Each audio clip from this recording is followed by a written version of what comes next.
On a une population à Marseille qui est vraiment énormément de gens précaires. Il y a des milliers de gens qui aujourd'hui ont du mal à se soigner. Moi, dans l'assistance publique, on vient de se glorifier là, de 300 millions d'euros qui ont été accordés pour rénover les bâtiments de l'assistance publique. On a aussi se glorifié de 168 millions d'euros donnés par l'État.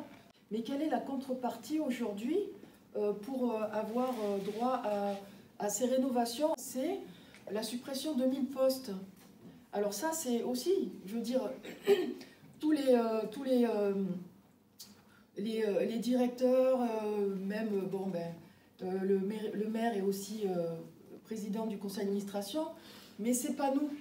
On n'y peut rien, c'est comme ça. Et effectivement, on peut dire ça, d'une certaine façon, ils appliquent les ordres venus d'en haut, qui sont les ordres de l'État.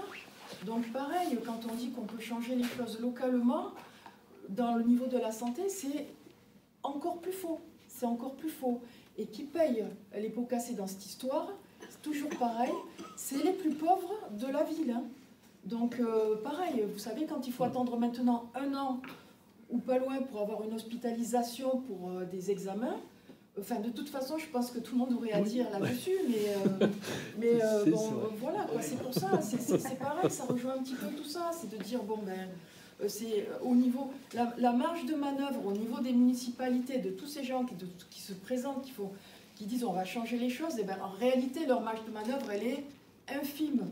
Et c'est pour ça qu'on pense vraiment qu'il faut une organisation, oui, il faut qu'on s'organise aussi au niveau des entreprises pour que les petits, les travailleurs que nous sommes, cette multitude prennent sa part collectivement et disent maintenant il faut que ça change.